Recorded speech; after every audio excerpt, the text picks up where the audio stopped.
Şimdi değerli öğrenciler, yaptığınız işlemin ne kadar önemli olduğunu burada anlatmaya zamanımız da süremiz de yetmez. Gerçekten pillerin toprağı nedenli kirlettiğini, içindeki ağır metallerden dolayı çinko, lityum, kurşun gibi metallerin toprağımızı nasıl kirlettiğini ve toprakla birlikte bu ağır metallerin sularla birlikte bitkilere geçtiğini ve bitkilerden insanlara geçtiğini ve kalıcı hasarlara neden olduğunu hepimiz az çok biliyoruz. Dolayısıyla bu pillerin atıklardan ayrı toplanması gerçekten önemli bir konu. Sizler de bunu yapıyorsunuz zaten. Hepinize ayrı ayrı teşekkür ediyorum. Şurada kutuları görüyorsunuz. Üzerinde sıfır atık yazıyor. Değerli arkadaşlar, Türkiye genelinde 2017 yılının Ekim ayında Sayın Cumhurbaşkanımızın saygıdeğer eşi Emine Erdoğan'ın himayelerinde Türkiye genelinde bu proje başlatıldı. İlimizde de aynı tarih itibariyle bu uygulama başladı. Dolayısıyla sıfır atık projesi çerçevesinde atıkları biz kaynağından ayrıştırarak ayrı ayrı kutulara koymak suretiyle bunları lisanslı firmalar topluyor. Bunun öncülüğünü belediyelerimiz yapıyor. Dolayısıyla ilimizde sıfır atık projesine verdiği desteklerden dolayı Büyükşehir Belediyemiz, Şahinbey Belediyemiz, Şehit Kamil Belediyesi'ne ayrı ayrı teşekkür ediyorum. Ve sıkı durun değerli arkadaşlar, biz sıfır atık projesinde Türkiye'de birinci olduk. Buna Şahinbey Belediye Başkanımız da bir alkış hak ediyor. Evet. İlimizde Türkiye genelinde yaklaşık sıfır atık projesi kapsamında 60.000 ton atık toplandı. Bunun 40.000 tonu sadece Gaziantep'te toplandı.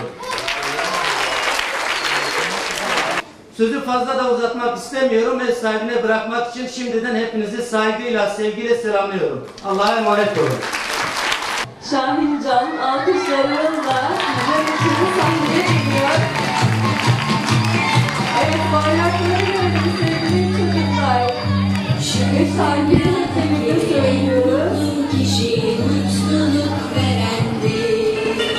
Bütün dünya buna inansa, bir inansa, hayat olsa, insanlar el ele tutuşsa, birlik olsa, uzansak sonsuza.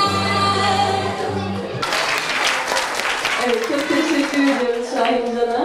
Ecdadımızın bize emanet ettiği bu güzel vatanı temiz tutmak, çevremizi güzelleştirmek, bizden sonraki nesillere de daha güzel bir Türkiye, daha güzel bir Gaziantep, daha güzel bir Şahinbey bırakmak için ne yapıyoruz? El birliğiyle çalışıyoruz.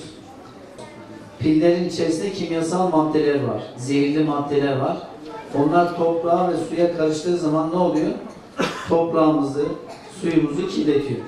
Bunu engellemek için onları ayrı topluyoruz. Ayrıca o zararlı maddeler içinden alınıp ona göre bertaraf ediliyor.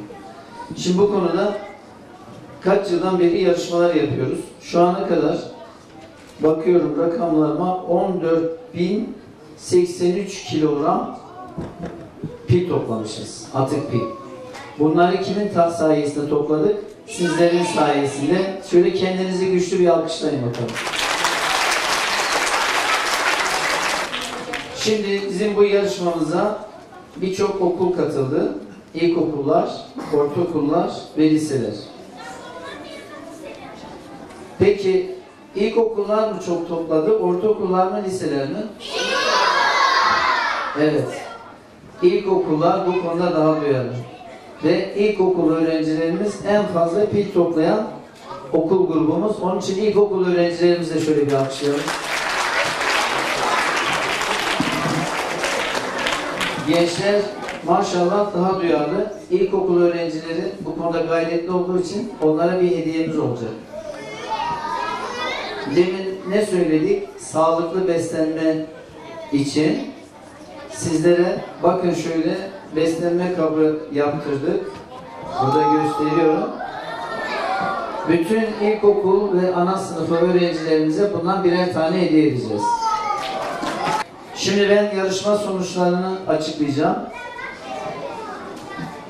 bu yılki yarışmamızda en fazla pil toplayan, 550 kilogram pil toplayan okulumuz Dayı Ahmet Ağa İlkokulu. Evet, okulumuzu alkışlıyoruz. İkinci sırada Özdemir Bey İlkokulu. Üçüncü sırada Tahsin Yentur İlkokulu. Tabii sırasıyla biz burada 19 tane okulumuza ödül vereceğiz. Tüm arkadaşlarımızı alkışlıyoruz, tebrik ediyoruz.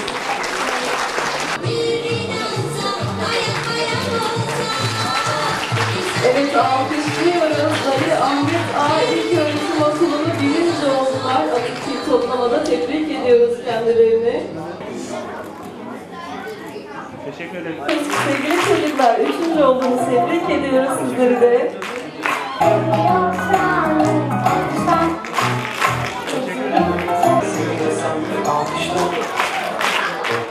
Kızlar İlköğretim Okulu'ndan sonra Ertuğrul.